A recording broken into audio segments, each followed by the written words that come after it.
Jawaharlal Nehru stadium എന്നത് കേരളത്തിലെ കായിക പ്രേമികളെ സംബന്ധിച്ച് ഏറ്റവും അഭിമാനാർഹമായ ഒരു കളിയിടമാണ്. കാരണം അവിടെയാണ് നമ്മൾ വലിയ വലിയ മത്സരങ്ങളൊക്കെ ആദ്യമായി കേരളത്തിൽ കണ്ടു തുടങ്ങിയത്. അതുകൊണ്ട് അത് സംരക്ഷിക്കപ്പെടേണ്ട ആവശ്യമാണ്. പക്ഷെ അത് നന്നാക്കാൻ എന്ന പേരിൽ ഒരു കരാറുണ്ടാക്കിയും ആ കരാറിൻ്റെ ഉടമ്പടികൾ അല്ലെങ്കിൽ അതിലെ വ്യവസ്ഥകൾ കൃത്യമായിട്ട് എന്താണ് എന്നൊന്നും പൊതുജനങ്ങളോടോ അല്ലെങ്കിൽ മാധ്യമങ്ങളോടോ ഒന്നും പറയാൻ തയ്യാറാകാതെ അതിൻ്റെ നടത്തിപ്പുകാരായ GCDA അവരുടെ ഒരു മുടന്തൻ ന്യായം ഉന്നയിക്കുന്നു. അതായത് ഈ സ്റ്റേഡിയം സ്പോൺസർക്ക് കൈമാറാൻ എടുത്ത തീരുമാനത്തെ കരാറായി കാണാമെന്ന ഒരു ന്യായം മാത്രമാണ് GCDA പറയുന്നത്. സ്റ്റേഡിയം സ്പോർട്സ് കേരള ഫൗണ്ടേഷന് വിട്ടു നൽകാൻ GCDAക്ക് കത്ത് നൽകിയത് പക്ഷേ കായിക മന്ത്രി വി അബ്ദുറഹ്മാനാണ് എന്നുകൂടി വ്യക്തമാകുന്നു. വിവാദം കത്ത് നൽകെ GCDA അടിയന്തര എക്സിക്യൂട്ടീവ് യോഗം ബുധനാഴ്ച ചേരാൻ തീരുമാനിച്ചിട്ടുണ്ട്. ഒരുപാട് ചോദ്യങ്ങൾക്ക് ഉയരുമ്പോൾ അതിനൊന്നും കൃത്യമായ ഒരു ഉത്തരം നൽകാൻ ആരും തയ്യാറാകുന്നില്ല. ഇപ്പോൾ ഈ സ്ഥലം MP ഹൈബി ഈഡനും ഇതുമായി ബന്ധപ്പെട്ട് ഒട്ടേറെ ചോദ്യങ്ങൾ ആരോപണങ്ങൾ ഉയർത്തുന്നുണ്ട്. നമുക്ക് പ്രതികരണം കേട്ട ശേഷം ബിനിൽ കൊച്ചിയിൽ നിന്ന് വിശദാംശങ്ങൾ നൽകും. Sports foundation, Kerala sports foundation ഈ സ്പോൺസറുമായി എന്തെങ്കിലും തരത്തിലുള്ള കരാറിൽ ഏർപ്പെട്ടിട്ടുണ്ടോ? എന്താണ് ആ കരാർ?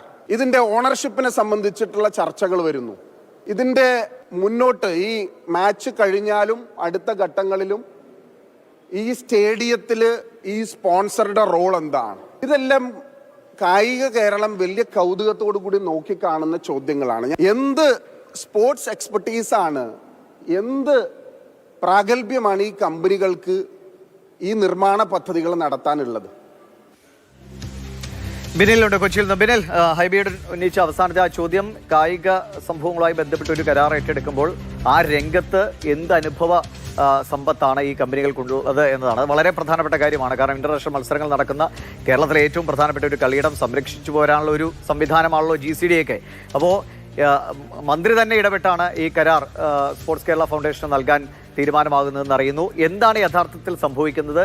GCDAക്ക് കൃത്യമായി ഇതാണ് സംഭവിക്കുന്നത്. ഈ സ്റ്റേഡിയത്തിൻ്റെ ഉത്തരവാദിത്വം ഇന്ന കാലയളവിൽ ഇന്ന സ്പോൺസർക്ക് നൽകിയിരിക്കുന്നു, ഇന്ന കാര്യങ്ങളെല്ലാം അവിടെ ചെയ്യണം, അത് ഇത്ര സമയത്തിനുള്ളിൽ പൂർത്തിയാക്കണം, ഇങ്ങനെയൊക്കെ അക്കമിട്ട് ഉത്തരം നൽകാൻ GCDAക്ക് എന്തുകൊണ്ട് പറ്റുന്നില്ല? ദിവിഷ, എന്ത് എക്സ്പെർട്ടൈസ് ആണ് അവർക്കുള്ളത് എന്നതാണ് നേരത്തെ ഹൈബി ഈഡൻ ചോദിച്ചത്. അവർക്ക് എക്സ്പെർട്ടൈസ് ഇല്ലാത്തത് കൊണ്ട് തന്നെയാണ് നവംബറിൽ അവിടെ മത്സരം നടത്താൻ കഴിയാതെ പോയത്. അതാണ് ഏറ്റവും പ്രധാനപ്പെട്ട കാര്യം. കാരണം ഫിഫയുടെ അനുമതി വേണമെന്നത് ഒരു പ്രാഥമിക പാഠമാണ്. അതുപോലും കൃത്യസമയത്ത് എടുക്കാൻ കഴിയാതെ പോയതാണ് ഇതിൻ്റെ ഏറ്റവും പ്രധാനപ്പെട്ട കാര്യം. അതായത് അത്രത്തോളം ലാഘവത്തോടുകൂടി ഇതിനെ കണ്ടതുകൊണ്ടാണ് ഈ വലിയ പ്രതിസന്ധികളൊക്കെ ഉണ്ടായത്. ആ ലാഘവ ബുദ്ധിയോടുകൂടി ഈ കാര്യങ്ങളൊക്കെ മുന്നോട്ട് പോയപ്പോൾ അതിലേക്ക് എടുത്തു ചാടി സർക്കാരും GCDAയും കൂടുതൽ കുഴപ്പത്തിലായിരിക്കുന്ന അവസ്ഥയാണ് ഇപ്പോഴുള്ളത്. GCDAക്ക് തന്നെ ഇതിന്റെ പിന്നിലുള്ള കരാറിനെ സംബന്ധിച്ച് കാര്യങ്ങൾ കൃത്യമായി ഇപ്പോഴും വിശദീകരിക്കാൻ കഴിഞ്ഞിട്ടില്ല. ഒരു കരാർ ഉണ്ടോ എന്ന് ചോദിച്ചാൽ അതിൽ പോലും വ്യക്തതയില്ലാത്ത അവസ്ഥയിലാണ് GCDA ഭരണ നേതൃത്വം ഇപ്പോഴുള്ളത്.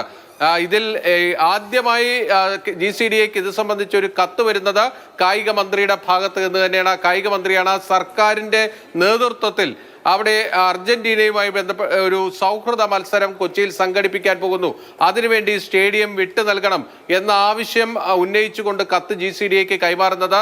സ്പോർട്സ് കേരള ഫൗണ്ടേഷനെ ഇതിൻ്റെ SPV ആയി നിയമിച്ചിരിക്കുന്നു. അതുകൊണ്ട് ആ സ്പോർട്സ് കേരള ഫൗണ്ടേഷൻ ഈ സ്റ്റേഡിയം കൈമാറണം എന്നൊരു കത്താണ് വരുന്നത്. അതിനുശേഷം പിന്നീട് കായിക വകുപ്പിന്റെ ഭാഗത്ത് നിന്നുള്ള കത്ത് കൂടി ലഭിച്ചിട്ടുണ്ട് എന്ന വിവരവുമുണ്ട്. എന്തായാലും ആദ്യമായി ഇത് സംബന്ധിച്ച കത്ത് GCDAക്ക് കൈമാറുന്നത് കായിക മന്ത്രി വി അബ്ദുറഹ്മാനാണ്. അതിനുശേഷം കായിക മന്ത്രിയുടെയും GCDA ചെയർമാന്റെയും ഈ സ്പോൺസറുടെയും ഒക്കെ നേതൃത്വത്തിൽ കലൂർ സ്റ്റേഡിയത്തിൽ ഒരു ചർച്ച നടന്നിട്ടുണ്ട്. ആ ചർച്ചയ്ക്ക് ശേഷമാണ് തുടർ നടപടികളിലേക്ക് പോയത്.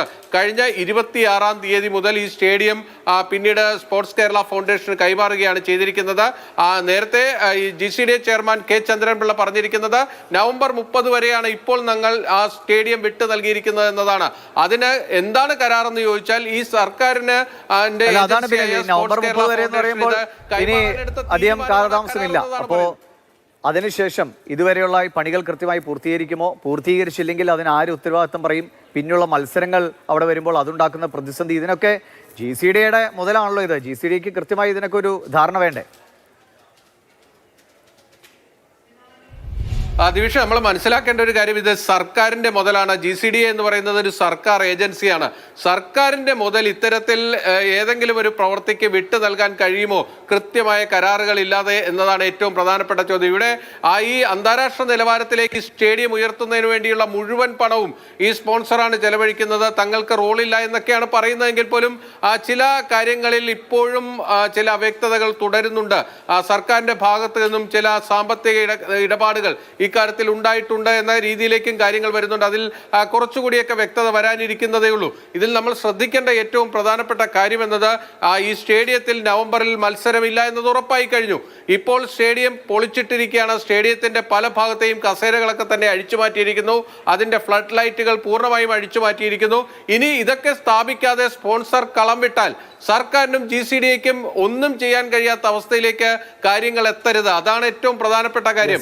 ഇതിൽ GCDA ഈ സ്പോർട്സ് കേരള ഫൗണ്ടേഷന് സർക്കാർ തീരുമാനപ്രകാരം ഈ സ്റ്റേഡിയം കൈമാറിയെങ്കിലും അതിന് കൃത്യമായ ഒരു കരാറില്ല എങ്കിൽ GCDA ആരോട് പോയി ചോദിക്കും എന്നതാണ് ഏറ്റവും പ്രധാനപ്പെട്ട കാര്യം. ഇനി സ്പോർട്സ് കേരള ഫൗണ്ടേഷൻ എന്ന് പറയുന്ന ഈ സർക്കാർ ഏജൻസി കായിക വകുപ്പിന് കീഴിലുള്ള ഉദ്യോഗസ്ഥർ ഉൾപ്പെടുന്നതാണ്. അവർ ഈ സ്പോൺസറുമായി എന്ത് കോൺട്രാക്ട് ആണ് ഉണ്ടായിരിക്കുന്നത് എന്നുകൂടി ഇനി പുറത്തു വരേണ്ട കാര്യമാണ്. എന്തായാലും സർക്കാർ ഈ കരാറിലെ വ്യവസ്ഥകൾ എന്താണ് എന്ന് പുറം ലോകം അറിയണം. ആ സ്റ്റേഡിയത്തിന്റെ ഭാവി വീണ്ടും അവതാളത്തിലാകുമോ എന്ന ആശങ്ക കായിക പ്രേമികൾക്കിടയിലുണ്ട്. അത് പരിഹരിക്കാൻ അല്ലെങ്കിൽ അതിനുള്ള ചോദ്യങ്ങൾക്ക് കൃത്യമായി ഉത്തരം നൽകേണ്ട മന്ത്രി വരെ പക്ഷേ കാണിക്കുന്നത് എന്താണെന്ന് കൂടി പ്രേക്ഷകർ അടുത്ത ദൃശ്യങ്ങൾ കാണുമ്പോൾ മനസ്സിലാവും. അതായത് മെസ്സിയുടെ കേരളത്തിലേക്കുള്ള വരവിനെ കുറിച്ചുള്ള ചോദ്യത്തിനും നിലവിലെ ഈ ഉണ്ടായിരിക്കുന്ന പ്രതിസന്ധിയെക്കുറിച്ചുമുള്ള ചോദ്യത്തിനൊക്കെ പ്രകോപിതനാവുകയാണ് കായികമന്ത്രി വി അബ്ദുറഹ്മാൻ. മൈക്കും ഒക്കെ ക്യാമറയും ഒക്കെ മന്ത്രിയെ തട്ടിത്തെറിപ്പിക്കുന്ന സ്ഥിതി ഉണ്ടായി. മന്ത്രിയെ പിന്തുണച്ച് ചാനൽ മൈക്കുകളൊക്കെ പിടിച്ചു മാറ്റാൻ മുന്നിൽ നിന്നത് AC മൊയ്തീൻ MLA കൂടിയാണ്. ഇതാണ് ദൃശ്യങ്ങൾ. ചെവിയിൽ വന്നിട്ടല്ലോ പറയേണ്ടത്. ചെവിയിൽ വന്നിട്ട് ഇങ്ങനെ പറഞ്ഞിട്ട്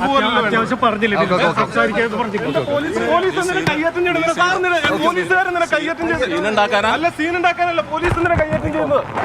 പോലീസ് എന്തിനാ കയ്യേറ്റം ചെയ്യുന്നത്? ഒരു വൃത്തികേടുമില്ല. സാർ കയ്യേറ്റം ചെയ്യേണ്ട കാര്യം എന്താ? പോലീസ് കയ്യേറ്റം ചെയ്യേണ്ട കാര്യം എന്താ? ഏത് ഞങ്ങൾ മാന്യമായി സംസാരിക്കുന്നത്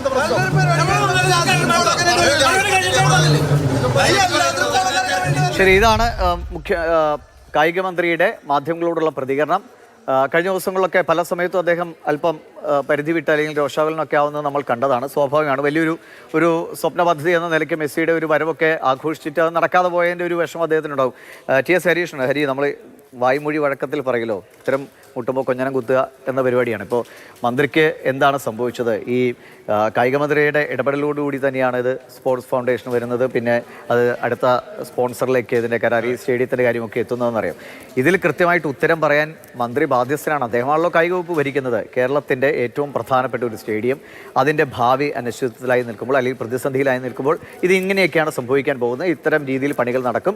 അത് ഏറ്റവും അടുത്ത ഘട്ടത്തിൽ തന്നെ വലിയ ഗെയിമുകൾക്ക് വേണ്ടി അത് നമുക്ക് തുറന്നു കൊടുക്കാൻ കഴിയുമെന്ന് ഒരു വാക്കെങ്കിലും പറയാൻ കൂടി മന്ത്രി തയ്യാറുണ്ടല്ലോ. മൈക്ക് തട്ടിപ്പറിച്ചാലോ ക്യാമറ തട്ടിപ്പറിച്ചിട്ടോ കാര്യമുണ്ടോ? ഈ കായിക മന്ത്രിയുടെ ടെമ്പർ തെറ്റി നിൽക്കുകയാണെന്ന് തോന്നുന്നു. കായിക മന്ത്രി എന്തിന് ഇത്രയും ദേഷ്യം കാണിക്കുന്നു ഇതുവരെ എനിക്ക് മനസ്സിലായിട്ടില്ല. ശരിയാണ്, ലയണൽ മെസ്സി വരും, അർജന്റീന ടീം വരുമെന്നൊക്കെ പറഞ്ഞു, അത് നടന്നില്ല.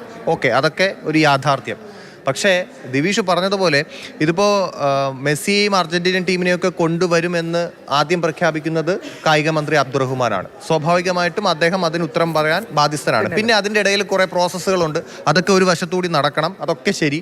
ഇതിൻ്റെ ഇടയിൽ കുറച്ച് തടസ്സങ്ങളുണ്ടായിരുന്നു, അത് നീക്കി മുന്നോട്ട് പോകണം, അതും ശരി. അതെല്ലാം അവർ മുന്നോട്ട് പോകുന്നുണ്ട്. പക്ഷേ എന്താണ് സംഭവിച്ചത് എന്നുള്ളൊരു യാഥാർത്ഥ്യം കായിക മന്ത്രിയെ ജനങ്ങൾക്ക് മനസ്സിലാകുന്ന രീതിയിൽ പറഞ്ഞു മനസ്സിലാക്കാനുള്ള ഉത്തരവാദിത്വം അദ്ദേഹത്തിനുണ്ട്. ഒരു വകുപ്പിൻ്റെ തലവനാണല്ലോ കായിക മന്ത്രി എന്ന് പറയുന്നത്. മാത്രമല്ല നമുക്കറിയാം ഇപ്പോൾ ഒരുപാട് അനിശ്ചിതത്വം ഉണ്ടായിരുന്നു ഈ മത്സരം നടക്കുമല്ലോ. അപ്പം നമ്മൾ നിരന്തരം പറഞ്ഞുകൊണ്ടിരുന്നു ഇന്ന ഫാക്ടറുകൾ, ഇന്ന ഘടകങ്ങളാണ് ഈ ഇതുമായി ബന്ധപ്പെട്ട് മത്സരം നടക്കാനുള്ള തടസ്സങ്ങളാണെങ്കിലും എന്താണെങ്കിലും ഈ ചുരുങ്ങിയ സമയം കൊണ്ട് നടക്കില്ല എന്ന് കേരളത്തിലെ എല്ലാ മാധ്യമങ്ങളും വളരെ നമുക്ക് ചിന്തിക്കാവുന്നതേ ഉള്ളൂ. ആ രീതിയിൽ അത് തന്നെ സംഭവിക്കുകയും ചെയ്തു. അപ്പോൾ അത്രയും ഇത് നടന്നിട്ടും മന്ത്രി എന്തിനീ മാധ്യമങ്ങളോട് കയർക്കുന്നു എന്ന് മനസ്സിലാവില്ല. അദ്ദേഹത്തിന് ഈ കാര്യങ്ങൾ വിശദീകരിക്കാവുന്നതേ ഉള്ളൂ. ഇന്നതൊക്കെയാണ് സംഭവിച്ചത്.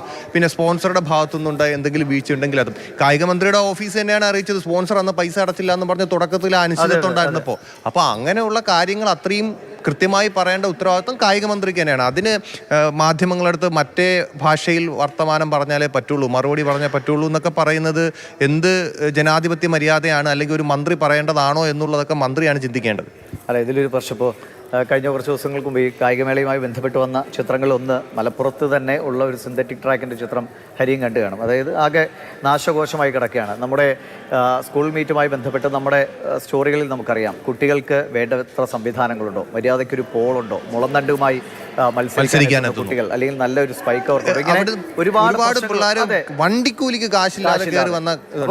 കേരളത്തിൻ്റെ കായിക മേഖലയെ അതിൻ്റെ ഗ്രാസ് റൂട്ട് ലെവലിൽ നന്നാക്കിക്കൊണ്ട് മാത്രമേ നമുക്കൊരു മെസ്സിയോ അല്ലെങ്കിൽ നമുക്കൊരു ഉസൈൻ ബോൾട്ടിനെയൊക്കെ സൃഷ്ടിക്കാൻ കഴിയൂ.